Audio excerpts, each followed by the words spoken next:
We're here in Monte Carlo for the Rendez-Vous de Septembre. For AM Best TV, I'm Richard Banks.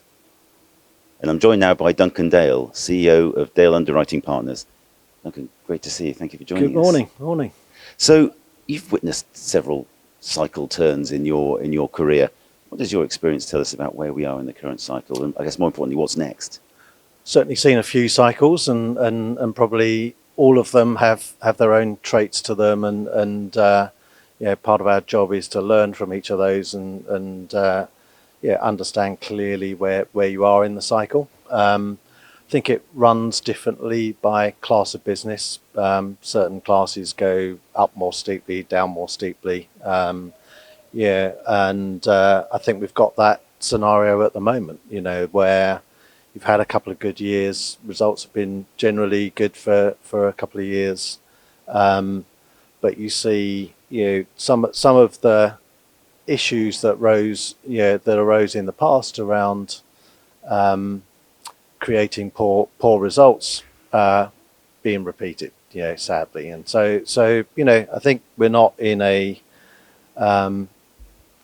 difficult state across all classes of business, but some certainly have taken a dramatic negative correction, if you like, through this year, which is disappointing.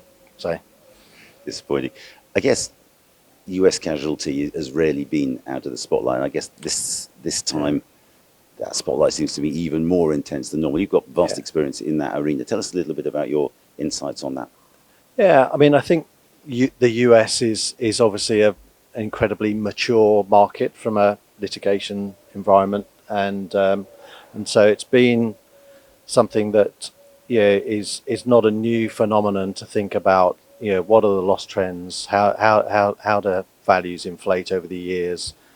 How do you get to price something for the ultimate cost of the claims? And has that become more unpredictable? Yes, and therefore, from a risk carrier standpoint, we should have a higher margin for that unpredictability. And so if you look at the US casualty reinsurance market, where we're classically an excess of loss writer, the margin needed at an excess of loss risk transfer should be generally higher than it is at the moment. And when we look at the underlying data that we see in the original submissions that come to us, usually there's a lot of credible data there to work with, and you can see what's happening with those trends as the years go by.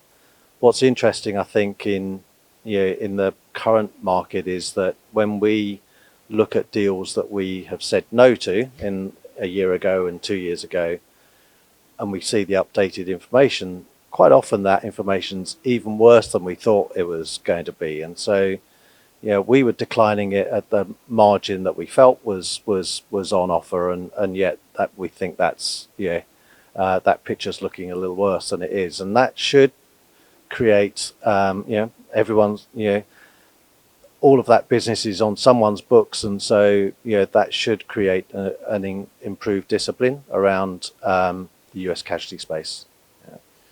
We're here in Monte Carlo, and there are inevitably themes that develop, and distribution is always on that agenda. MGAs, MGUs seem to be a popular topic in particular this year. Your Dale Dual MGU operation has been going for nearly 5 years. Mm-hmm. Tell us about how that came to be and why it worked, and I guess more importantly, what we can expect to see in the future. Yeah, great. It was an interesting innovation.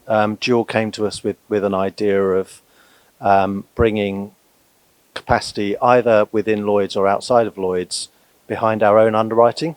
And so, we have underwriters that are at the box underwriting on behalf of Syndicate 1729, but they're also putting lines down on behalf of other carriers. I've got a fly on my head.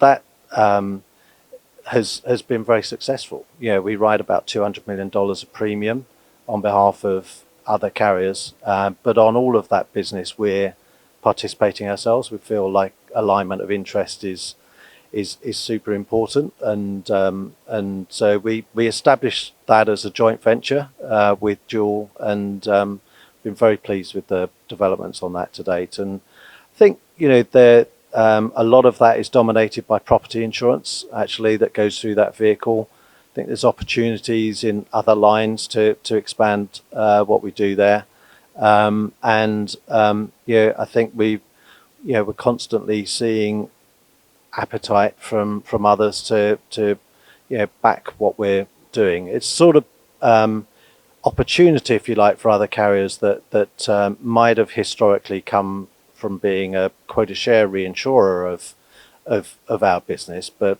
in this environment they're sitting alongside us, and that's more capital efficient for them and for us actually to do it that way. So the other topic, I guess, that difficult to ignore when we're here in Monte Carlo is AI. You've talked about the importance of information to the and data to the to the work that you do. Tell us about the opportunities and the threats or the challenges perhaps that AI might present. Yeah, I think it's going to change things for sure. I think our stance on it is not to be at the bleeding edge, if you like, and we're certainly not going to delegate authority to a model.